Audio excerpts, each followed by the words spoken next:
Margaret Evans, a distinguished 36-year-old professor of literature, had once been a rising star at Dartmouth College.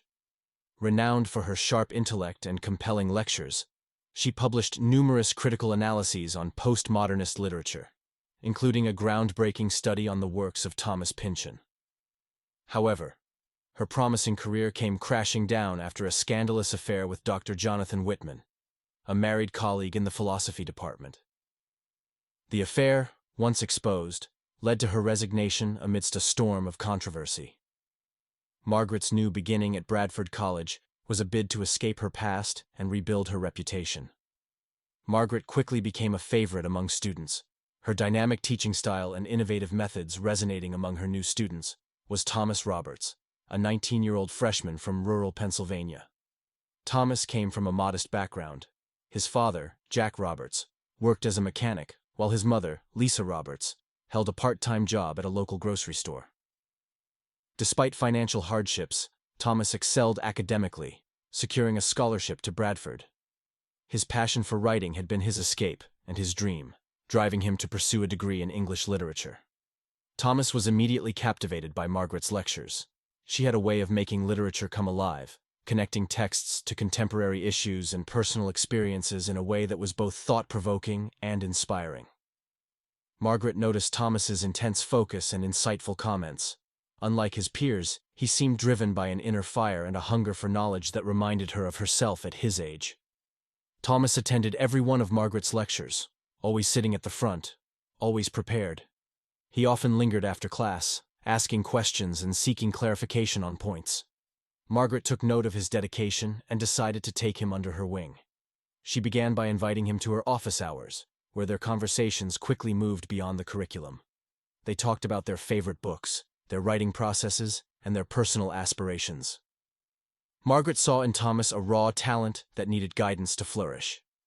She lent him rare books from her personal collection, volumes that were long out of print and difficult to find. She gave him a subscription to The Paris Review, a literary journal she herself had used for inspiration.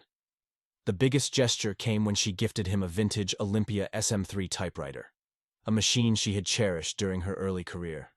For Thomas, these gifts were more than just material possessions. They were symbols of her belief in his talent and potential. Thomas's work began to flourish. His essays, initially tentative and unfocused, started to show real promise. He began to mimic Margaret's analytical style, integrating her suggestions and adopting her critical perspectives. His professors noticed the improvement, and his grades reflected it.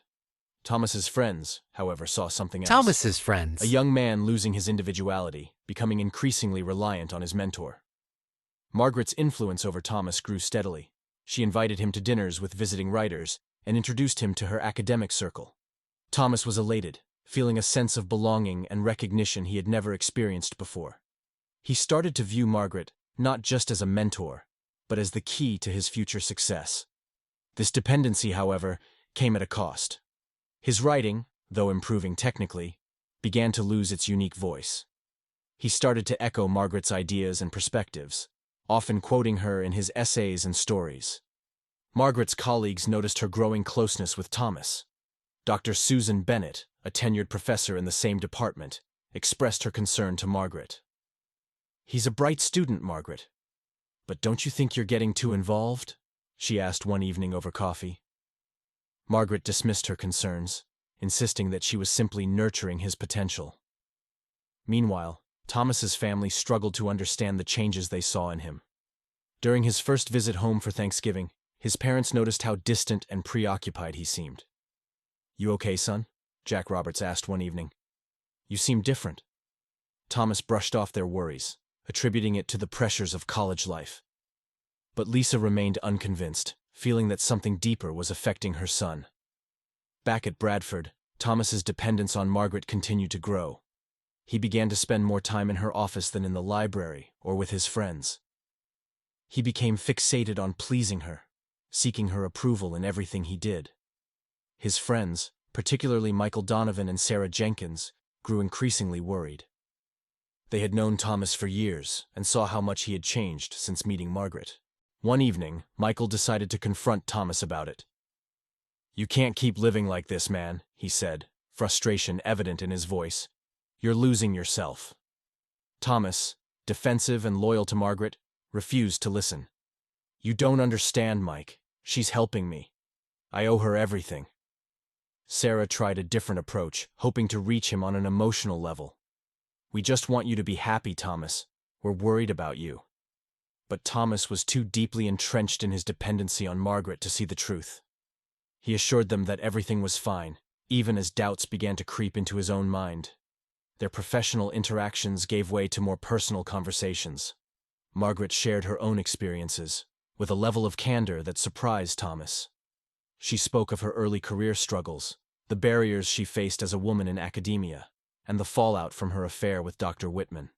Thomas, in turn, opened up about his family's financial struggles, his fears about failing, and his dreams of becoming a published author. Margaret began to involve Thomas in her research projects, giving him tasks that were far beyond the usual responsibilities of a freshman. She valued his input, often incorporating his ideas into her own work. Thomas felt honored and validated. Their interactions outside the classroom became more frequent. Margaret would invite Thomas to her office after hours, where they would discuss literature over coffee or wine. She began to see him as more than just a promising student. He was becoming a confidant, someone who understood and appreciated her intellect and passion. Thomas, for his part, was captivated by her charisma and knowledge. He found himself increasingly drawn to her, not just as a mentor, but as a person. Margaret's gifts to Thomas continued. She gave him a set of first-edition books by his favorite authors, items he could never afford on his own. She also arranged for him to meet a renowned literary agent, hoping to give his budding career a significant boost. He began to view Margaret's approval as essential to his success and happiness. However, this growing dependency started to raise concerns among Thomas's friends. Michael Donovan, who had known Thomas since high school, noticed how much his friend had changed. Thomas was no longer the independent, confident person he once knew. He seemed to be living in Margaret's shadow, constantly seeking her approval and shaping his identity around her expectations. Sarah Jenkins, another close friend, shared Michael's concerns. She noticed how Thomas's writing had become increasingly derivative of Margaret's style. His unique voice, which had once been so distinct and promising, was fading. Sarah tried to talk to Thomas about it, but he brushed off her concerns, insisting that Margaret was helping him achieve his dreams. The tension between Thomas and his friends grew. They saw him losing himself in Margaret's influence, but he was too enamored with his mentor to recognize it. His relationship with Margaret, which had started as a source of inspiration and support, was becoming a source of emotional turmoil.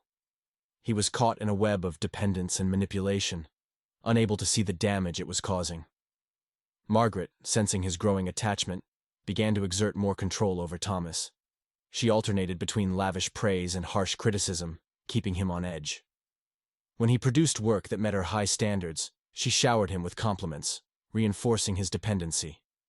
When he fell short, she expressed disappointment, making him feel inadequate and desperate to win back her favor. Margaret's involvement in Thomas's life extended beyond academics. She began to influence his social interactions, subtly guiding him away from friends she deemed unworthy of his time. At a faculty party, she introduced him to Dr. Richard Harris, a professor of philosophy known for his connections in the publishing world. "Richard can help you get your work noticed," she said, placing a reassuring hand on Thomas's shoulder. Thomas, awed by the opportunity, felt indebted to her more than ever. Margaret also leveraged her relationship with the college administration to benefit Thomas. She convinced Dr. Emily Carter, the head of the English department, to assign Thomas as a teaching assistant for one of her advanced courses. "He's exceptionally bright," Margaret argued. "This experience will be invaluable for his development." Dr. Carter, though initially hesitant, agreed, and Thomas found himself in a position of greater responsibility and visibility. Thomas's parents remained concerned about their son's well-being. During a phone call, Lisa Roberts tried to address her worries. "We barely hear from you anymore, Thomas. Is everything okay?" Thomas reassured her, downplaying his struggles. "I'm just busy with school, Mom. Margaret's been a great help." Lisa, though not entirely convinced, didn't press further, hoping her son knew what he was doing. As the months went by, the pressure on Thomas intensified. He struggled to balance his academic responsibilities with the demands of his relationship with Margaret. His friends' warnings echoed in his mind, but he couldn't bring himself to distance from her. He was too invested, too dependent on her approval. Margaret's behavior became increasingly erratic. She would oscillate between affectionate mentor and harsh critic, leaving Thomas in a state of constant anxiety. One evening, after a particularly scathing critique of his latest essay, Thomas broke down in her office. "I'm trying my best, Margaret," he pleaded. "Why isn't it good enough?" Margaret softened, sensing an opportunity to deepen her control. "Thomas, I push you because I see greatness in you. Don't you want to be the best you can be?" Her words, though seemingly supportive, were a manipulation, designed to keep him striving for her approval. Thomas's internal conflict grew. He started to question his own abilities and motivations. Was he truly talented, or was he just a product of Margaret's influence? He couldn't shake the feeling that he was losing his identity, becoming an extension of Margaret's will. The breaking point came when Thomas's friends staged an intervention. Michael and Sarah, along with a few others, confronted him in his dorm room.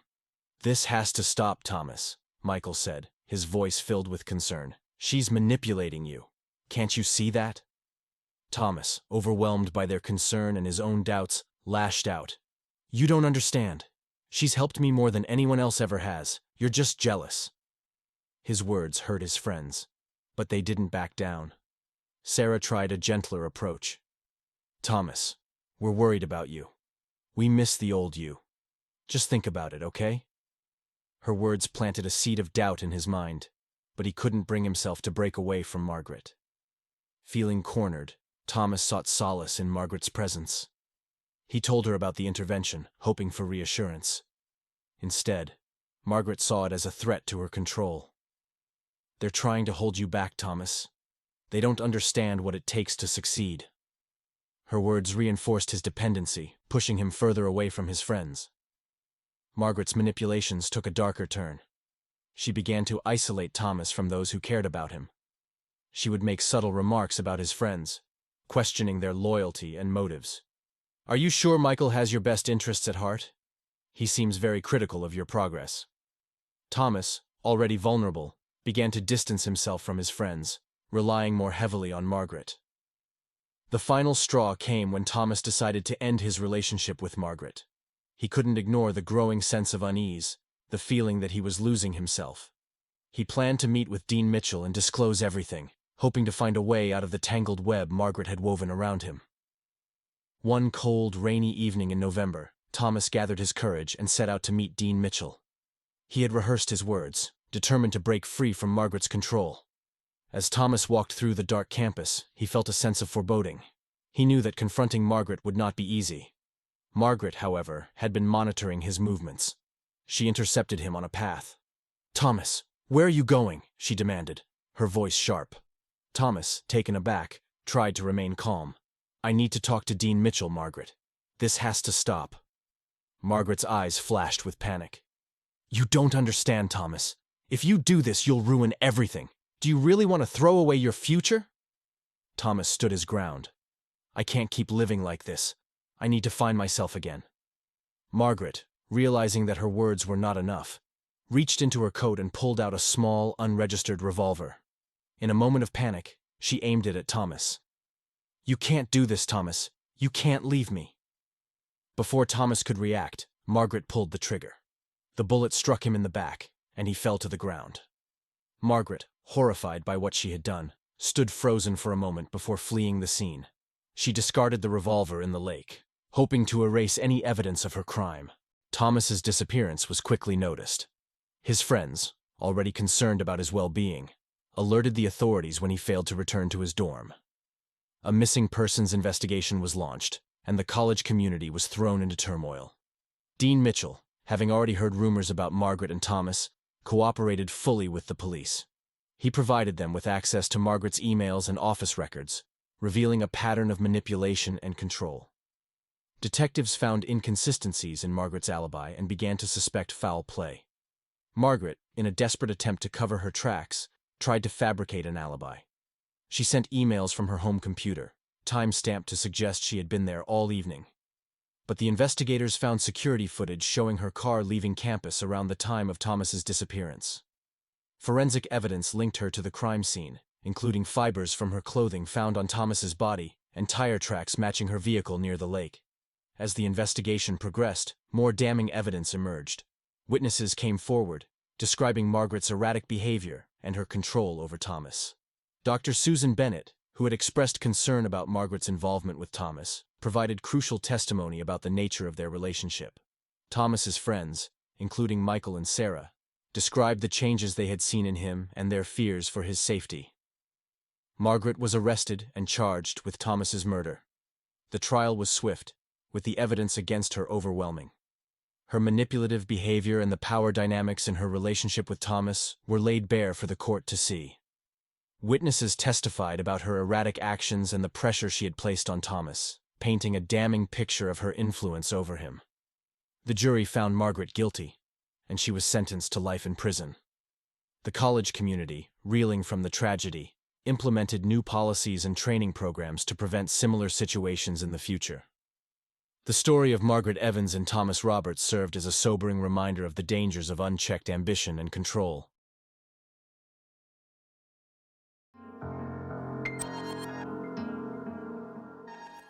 A 35-year-old man lived in a suburban area of Houston, Texas, with his wife Maya and her 19-year-old son from a previous marriage, Damien. John worked as a manager at a car dealership in Houston. Maya was a mathematics teacher at George Washington Carver High School, and Damien was a student at the University of Houston. The Jackson family seemed like a typical middle-class family. They lived in a cozy two-story house with a big backyard, where they would often have barbecues and family gatherings. John and Maya had been married for 5 years, and they had a loving relationship. Damien, on the other hand, was a bit of a loner. He was a shy and introverted young man who preferred to spend most of his time playing video games or watching movies. Despite their seemingly ordinary lives, the Jackson family had a complex dynamic. John and Maya had met in college, and they had been together ever since. They had a strong foundation of trust and respect, but they also had their differences. Maya was a more outgoing person, who loved to socialize and try new things. John, on the other hand, was more reserved and preferred to spend his free time at home. John and Maya's relationship continued to evolve. They had their ups and downs, like any couple, but they always managed to work through their problems. However, the addition of Damien to their family dynamic added a new layer of complexity. Damien's father had passed away when he was young, and he had always felt like he was missing a male role model in his life. John had tried to fill that void, but it was clear that Damien still struggled with feelings of abandonment and insecurity. John and Maya had tried to be supportive of Damien, but they didn't always know how to deal with his emotional baggage. They had encouraged him to seek therapy, but he had refused. Instead, he had turned to John for guidance and support. John had been happy to help, but he was also aware of the boundaries that he needed to maintain. He didn't want to overstep his role as a stepfather, but at the same time, he wanted to be there for Damien. John and Damien's relationship continued to grow stronger. They would often go on trips together, just the two of them, and John would take Damien to sports events and concerts. Maya began to notice the change in their relationship and started to feel left out. She would often ask John about his relationship with Damien, but John would brush it off, saying that he was just trying to be a good stepfather. Maya couldn't shake off the feeling that something was off, but she didn't know what it was. She loved John and Damien dearly, but she felt like she was losing her connection with them. She tried to talk to John about it, but he just reassured her that everything was fine. Maya wasn't so sure, but she decided to trust John's judgment. After all, he had always been a good husband and stepfather. However, Maya's concerns only grew. She started to notice that John and Damien were spending more and more time together, and she felt like she was being pushed aside. She tried to talk to Damien about it, but he just shrugged it off, saying that he and John were just hanging out. Maya wasn't convinced, but she didn't know what to do. She felt like she was losing her family, and she didn't know how to stop it. They would spend hours talking about their hopes and dreams, and John would offer Damien advice on how to achieve his goals. Damien looked up to John as a role model, and John was happy to be able to help him. Despite Maya's concerns, John and Damien's relationship seemed to be a positive one. Damien was doing better in school, and he seemed to be more confident and self-assured. John was proud of the progress Damien was making, and he felt like he was playing a big role in his stepson's life. But as their relationship deepened, John started to feel a sense of unease. He couldn't quite put his finger on it, but he felt like he was getting too close to Damien. He started to wonder if he was crossing a line, if he was being too intimate with his stepson. John tried to push these thoughts aside, but they lingered in the back of his mind. He started to feel like he was living a lie, like he was pretending to be something he wasn't. He didn't know what to do, so he just tried to ignore the feelings and hope they would go away. Meanwhile, Maya was still feeling left out. She would try to join in on John and Damien's conversations, but they would just glance at her and then go back to talking to each other. She felt like she was being excluded, like she was no longer a part of the family. Maya tried to talk to John about it again, but he just told her she was being paranoid. He said that he and Damien were just bonding, and that she should be happy about it. Maya wasn't happy, though. She felt like she was losing her husband and her son, and she didn't know what to do. The house continued to build. John and Damien's relationship continued to deepen. They would go on long walks together, just the two of them, and John would tell Damien about his childhood and his dreams. Damien would listen intently, and John could see the admiration in his eyes. John felt a sense of pride and satisfaction when he was with Damien. He felt like he was making a difference in his stepson's life, like he was helping him to become a better person. But at the same time, he couldn't shake the feeling that he was doing something wrong. One day, John and Damien were out on a walk when they stumbled upon a small park. They decided to sit down on a bench and talk for a while. As they sat there, John realized that he was feeling a sense of attraction to Damien. He didn't know what to do with these feelings, so he just tried to ignore them. But as they continued to talk, John couldn't help but feel drawn to Damien. He felt like he was being pulled towards him, like he was being sucked into a vortex. He didn't know what to do, so he just went with it. As the sun began to set, John and Damien decided to head back home. As they walked, John couldn't help but feel a sense of excitement. He felt like he was on the verge of something new, something exciting. But as they approached the house, Maya was waiting for them on the porch. She looked angry, and John could tell that she had been crying. "What's wrong?" John asked, feeling a sense of trepidation. "You're what's wrong," Maya said, her voice shaking with anger. "You and Damien, you're like two peas in a pod. You're excluding me, you're pushing me away." John sighed, feeling a sense of frustration. "Maya, we're just bonding," he said. "We're just getting to know each other." But Maya wasn't having it. "You're not just bonding," she said. "You're doing something more. Something that's not right." John felt a sense of fear, a sense of panic. He didn't know what to do, so he just stood there, frozen in place. Maya was still feeling left out, but she didn't know what to do. She felt like she was losing her husband and her son, and she didn't know how to stop it. One day, John and Damien were out on a walk when they stumbled upon a small cafe. They decided to go inside and grab a cup of coffee.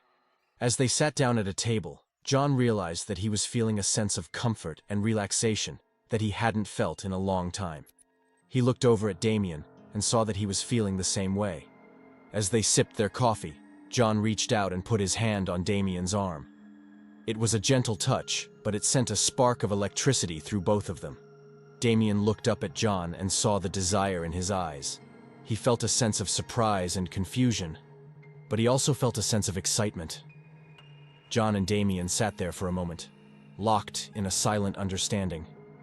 They both knew that something was happening between them, something that couldn't be ignored. They both knew that they had to be careful, that they had to keep their feelings a secret.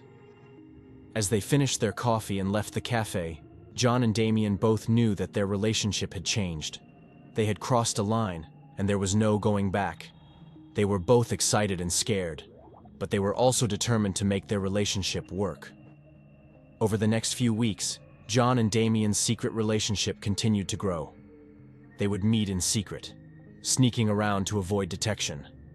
They would kiss and touch, exploring each other's bodies and desires. They were both feeling alive, feeling like they had finally found what they were looking for. But as their relationship deepened, the risks also grew. They knew that they could be caught at any moment, that their secret could be exposed. They knew that they had to be careful, that they had to protect themselves and their relationship. One day, John and Damien were out on a walk when they saw Maya approaching. They quickly separated, trying to act like nothing was going on. But Maya saw the look in their eyes, the look of guilt and desire. She knew that something was going on, and she was determined to find out what it was. "Hey guys," Maya said, her voice friendly but suspicious. "What's going on?" John and Damien exchanged a nervous glance. They knew that they had to be careful, that they had to keep their secret safe. "Just out for a walk," John said, trying to sound casual. Maya looked at them skeptically. "Just out for a walk?" she repeated. "At this time of day? In this part of town?" John and Damien exchanged another nervous glance. They knew that they were in trouble, that Maya was onto them. They knew that they had to think fast, to come up with a convincing explanation. Anything, Maya turned and walked away. "I don't want to know," she said, her voice cold and distant. "I don't want to know what's going on between you two. Just be careful, okay?" John and Damien watched as Maya walked away, feeling a sense of relief and guilt. They knew that they had to be more careful, that they had to protect their secret at all costs. They knew that they had to be careful, or else they would lose everything. Maya's suspicion about John and Damien's relationship only grew. She couldn't shake off the feeling that something was going on between them, something that they were trying to keep from her. She started to notice little things, like the way John would look at Damien, the way Damien would smile at John. Maya tried to talk to John about it, but he just brushed it off, telling her she was being paranoid. He said that he and Damien were just friends, that there was nothing going on between them. But Maya wasn't convinced. She started to feel like she was living in a dream, like everything was surreal. She would see John and Damien together, laughing and joking, and she would feel like she was on the outside looking in. She didn't know what was going on, but she knew that she didn't like it. One day, Maya decided to do some snooping. She waited until John and Damien were out of the house, and then she started to search for clues. She looked through their rooms, searching for anything that might indicate what was going on between them. As she searched, Maya found a piece of paper in John's room. It was a note, written in his handwriting. It said, "Meet me at the park at 5 p.m. J." Maya's heart sank as she read the note. She knew that John was meeting someone at the park, and she had a feeling that it was Damien. Maya felt a wave of anger and betrayal wash over her. She couldn't believe that John was lying to her, that he was sneaking around behind her back. She didn't know what to do, but she knew that she had to confront him. As she waited for John and Damien to come home, Maya felt a sense of anxiety building up inside her. She didn't know what was going to happen, but she knew that it wasn't going to be good. When John and Damien finally arrived, Maya was ready. She confronted John about the note, demanding to know what it meant. John tried to lie to her, to tell her that it was just a note to a friend, but Maya wasn't buying it. "I know what's going on," she said, her voice shaking with anger. "I know that you and Damien are involved in something, and I want to know what it is." John and Damien exchanged a nervous glance. They knew that they had been caught, that their secret was out, but they didn't know what to do, how to react. As the tension in the room continued to build, Maya's anger finally boiled over. "I want to know the truth," she demanded, her voice loud and clear. "I want to know what's going on between you two." John and Damien looked at each other, and then they looked back at Maya. They knew that they had to tell her the truth, no matter how hard it was going to be. John and Damien looked at each other, and then they looked back at Maya. They knew that they had to tell her the truth, no matter how hard it was going to be. "Maya, we need to talk," John said, his voice shaking slightly. "What is it?" Maya demanded, her eyes blazing with anger. John took a deep breath and let it out slowly. "Maya, I know this is going to be hard for you to hear, but Damien and I, we're in a relationship." Maya's eyes widened in shock, and she took a step back. "What?" she whispered. John nodded. "I know it's not what you expected, but we care about each other, Maya. We love each other." Maya's face went white, and she looked like she was going to faint. "How could you?" she whispered. "How could you do this to me?" Damien stepped forward, his eyes filled with tears. "Maya, please understand. We didn't mean to hurt you. We fell in love." Maya's eyes flashed with anger, and she turned on Damien. "You're my son," she spat. "You're my child. How could you do this to me?" Damien shook his head, tears streaming down his face. "I'm sorry, Mom. I'm so sorry. But I couldn't help how I feel." Maya turned back to John, her eyes blazing with anger. "And you're my husband. How could you betray me like this?" John shook his head, feeling a wave of guilt wash over him. "I'm sorry, Maya. I know I hurt you, and I'm sorry. But I couldn't help how I feel either." The room was silent for a moment, the tension between them palpable. Then Maya spoke up, her voice cold and detached. "I want you both out of my house," she said. "I want you both out of my life." John and Damien exchanged a glance, and then they nodded. They knew that they had to leave, that they had to give Maya space. Bags and left the house. John and Damien knew that their lives would never be the same. They had made a choice that would change everything. But as they walked away from the house, hand in hand, they knew that they had made the right choice. They had chosen each other, and they would face whatever came next together. As John and Damien walked away from the house, they knew that they had made a choice that would change their lives forever. They had chosen each other, and they were determined to make their relationship work. But as they walked, they couldn't shake off the feeling that they were being watched. They looked around, but they didn't see anyone. They shrugged it off and continued walking. As they turned the corner, they saw a figure standing in the shadows. It was Maya, her eyes blazing with anger and hurt. "You think you can just walk away from me?" she spat. "You think you can just leave me like this?" John and Damien exchanged a nervous glance. They knew that Maya was upset, but they didn't know what to do. "Maya, please," John said, trying to calm her down. "We didn't mean to hurt you. We fell in love." Maya laughed, a cold and mirthless sound.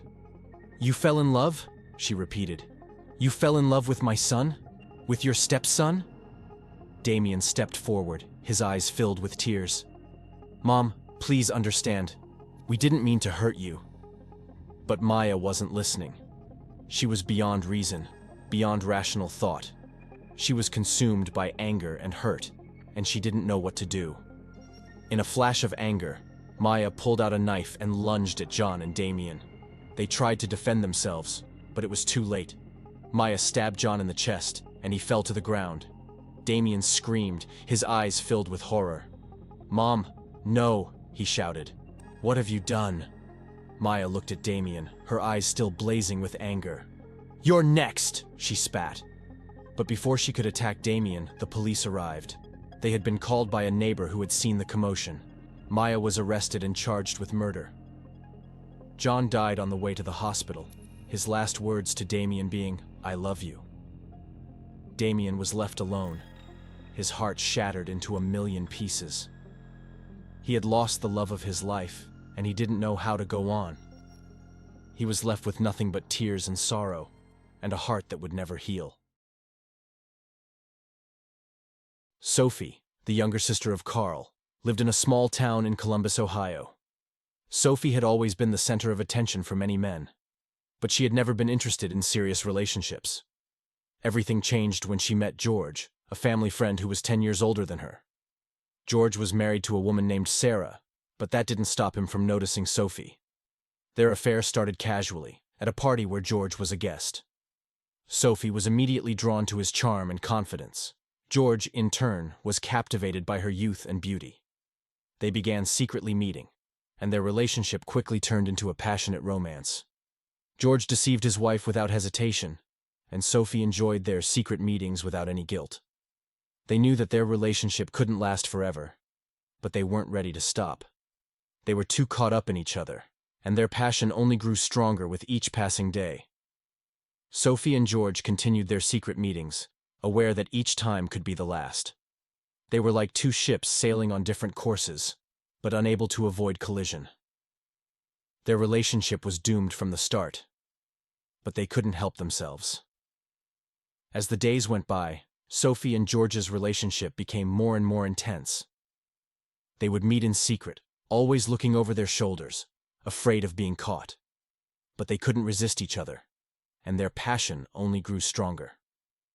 George's wife, Sarah, began to suspect that something was wrong. She noticed that George was distant and preoccupied, and she started to wonder if he was having an affair. But George was careful, and he always managed to convince her that everything was fine. Meanwhile, Carl, Sophie's older brother, started to notice that something was off. He saw the way Sophie and George looked at each other, and he began to suspect that they were having an affair. But he didn't say anything. Not yet. The situation was becoming more and more complicated, and it seemed like it was only a matter of time before everything would come crashing down. Sophie and George were playing with fire, and they knew it. But they couldn't stop themselves. Not now. Not when they were so deeply in love. As the weeks turned into months, Sophie and George's relationship continued to grow stronger. They would meet in secret, always careful to avoid detection. But they couldn't help themselves, and their passion only grew stronger. They would meet in parks, in hotels, and in secret locations. They would talk for hours, sharing their deepest secrets and desires. They were two people, lost in their own world, and they didn't care about anything else. But the world outside was not so forgiving.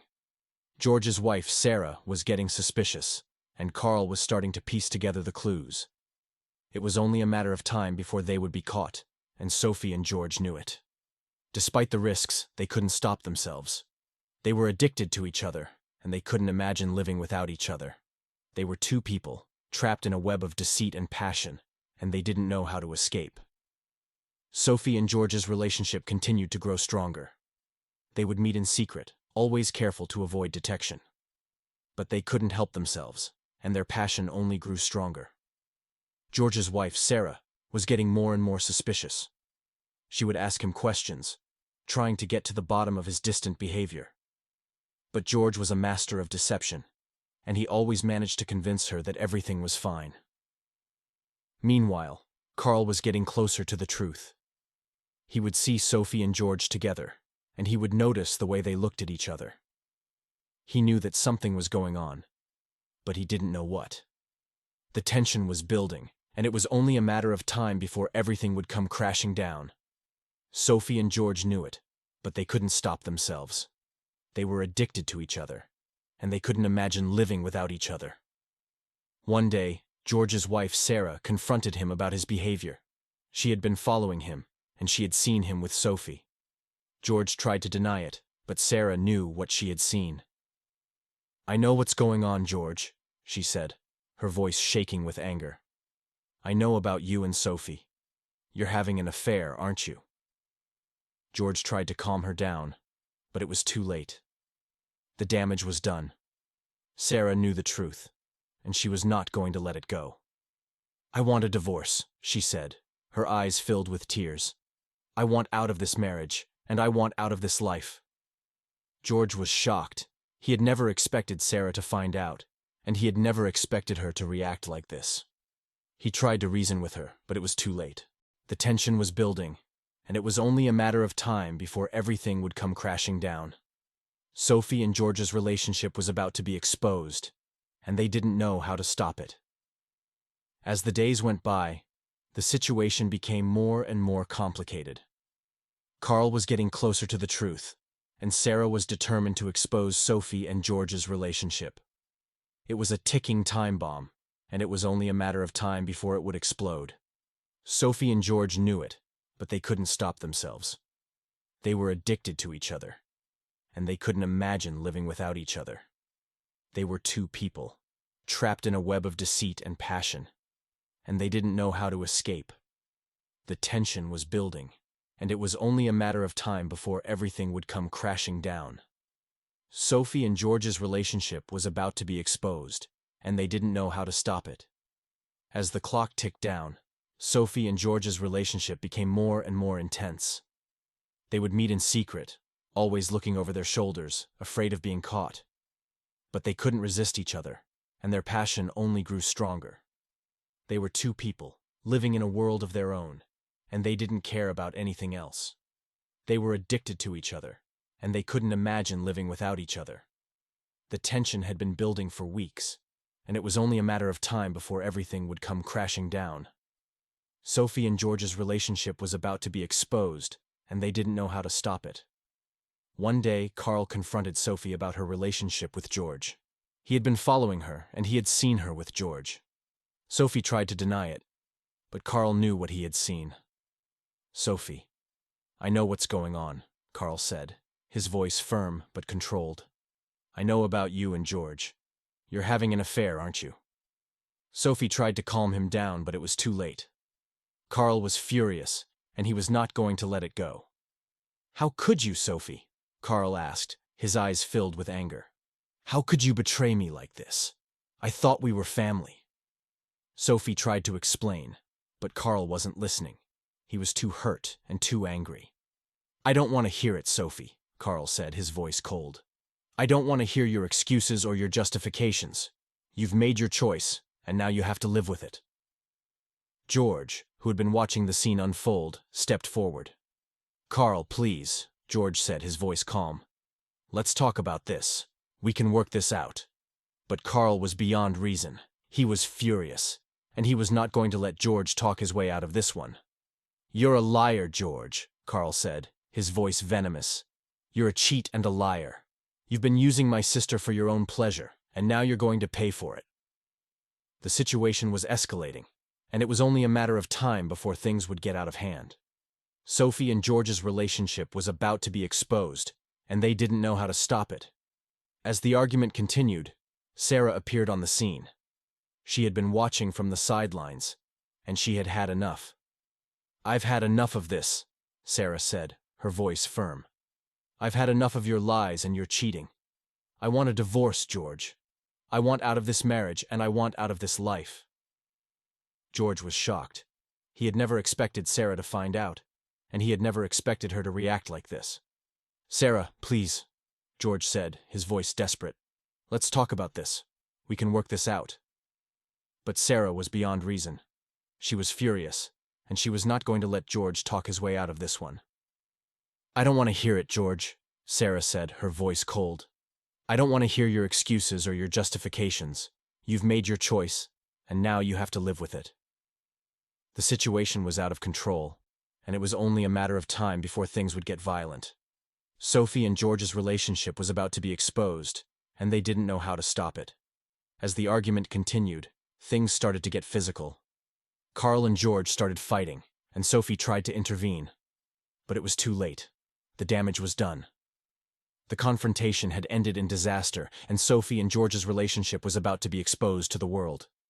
They didn't know how to stop it, and they didn't know how to escape the consequences of their actions. The fight between Carl and George had been intense, and it had ended with George lying on the floor, bleeding and unconscious. Sophie was in shock, and she didn't know what to do. She had never seen Carl so angry, and she had never seen George so hurt. She tried to call for help, but Carl stopped her. "No, Sophie," Carl said, his voice cold. "We can't call for help. We have to get out of here now." Sophie was confused, but she followed Carl's instructions. They left the house, leaving George lying on the floor. As they drove away, Sophie realized what had happened. Carl had lost control, and he had hurt George badly. She was scared, and she didn't know what to do. "Carl, what have you done?" Sophie asked, her voice shaking. Carl didn't answer. He just kept driving, his eyes fixed on the road. They drove for hours, not saying a word. Sophie was in shock, and Carl was in a trance-like state. They didn't know where they were going, or what they were going to do. Finally, they stopped at a motel on the side of the road. Carl got out of the car, and Sophie followed him. "We have to get out of here," Carl said, his voice cold. "We have to leave the country. Sophie was confused, but she followed Carl's instructions. They packed their bags, and they left the motel. As they drove away, Sophie realized what had happened. Carl had killed George, and now they were on the run. She was scared, and she didn't know what to do. "Carl, what have you done?" Sophie asked, her voice shaking. Carl didn't answer. He just kept driving, his eyes fixed on the road. They drove for days, not saying a word. Sophie was in shock, and Carl was in a trance-like state. They didn't know where they were going, or what they were going to do. Finally, they stopped at a small town on the border. Carl got out of the car, and Sophie followed him. "We have to cross the border," Carl said, his voice cold. "We have to get out of the country." Sophie was scared, but she followed Carl's instructions. They crossed the border, and they disappeared into the night. As they walked away from the border, Sophie realized what had happened. Carl had killed George, and now they were on the run. She was scared, and she didn't know what to do. "Carl, what have we done?" Sophie asked, her voice shaking. Carl didn't answer. He just kept walking, his eyes fixed on the horizon. They walked for hours, not saying a word. Sophie was in shock, and Carl was in a trance-like state. They didn't know where they were going or what they were going to do. Finally, they stopped at a small cabin in the woods. Carl got out of the car, and Sophie followed him. "We have to hide," Carl said, his voice cold. "We have to hide until the police stop looking for us." Sophie was scared, but she followed Carl's instructions. They hid in the cabin, waiting for the police to stop looking for them. As they waited, Sophie realized what had happened. Carl had killed George, and now they were on the run.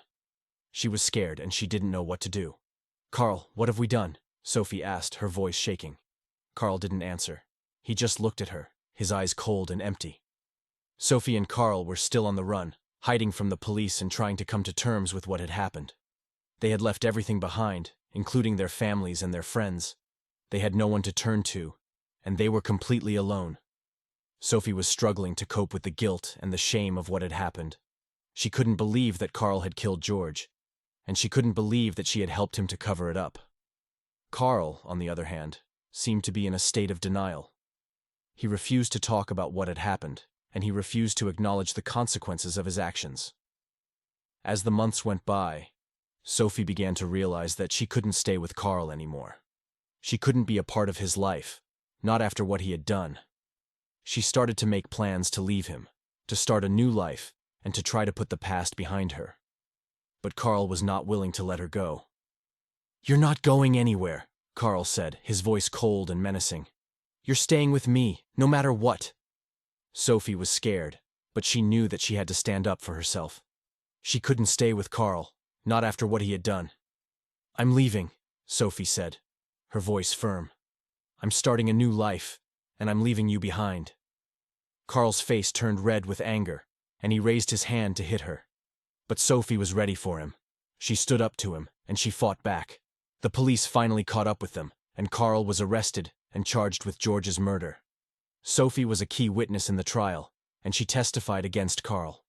Carl was found guilty and sentenced to life in prison.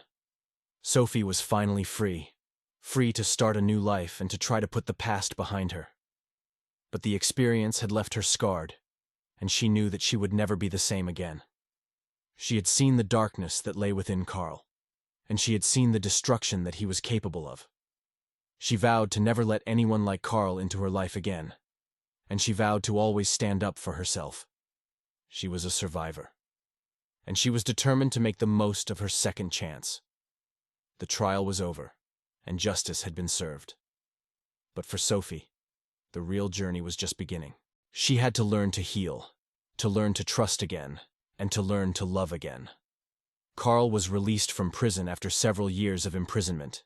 He was angry and wanted revenge against Sophie, who he believed was responsible for his imprisonment. Sophie, meanwhile, lived a quiet life. She moved to a new city, started a new job, and tried to forget about the past. But Carl wouldn't leave her alone. He began stalking her, leaving her threatening messages and following her. Sophie tried to ignore him, but Carl was getting more and more aggressive. He began to ruin her life, destroying her possessions and threatening her friends and family. Sophie had to go to the police, but they couldn't do anything to stop Carl. "We can't prove it's Carl," the policeman said. "We don't have any evidence." Sophie knew she had to do something on her own. She began collecting evidence against Carl to prove that he was stalking her. But Carl was always one step ahead. He appeared wherever Sophie was. He followed her at work, at the store, even in the park. Sophie began to feel trapped. She knew she had to do something to stop Carl, but she didn't know what. One evening, Sophie came home to find Carl waiting for her at the door. He was angry and aggressive. "Do you think you can run away from me?" Carl asked. "Do you think you can hide?" Sophie knew she had to be careful. She started to slowly move away from Carl, but he followed her. "I'm not afraid of you," Sophie said. "I'm not afraid of you, Carl." Carl laughed. "You should be afraid," he said. "You should be afraid of me." And with that, Carl attacked Sophie. She tried to protect herself, but Carl was too strong. Sophie fell to the floor and Carl started beating her. She knew she had to do something to stop him. And then she remembered her phone. She quickly took it out of her pocket and dialed the police number. "Help me!" Sophie shouted. "Carl attacked me!" The police arrived quickly and arrested Carl. Sophie was saved,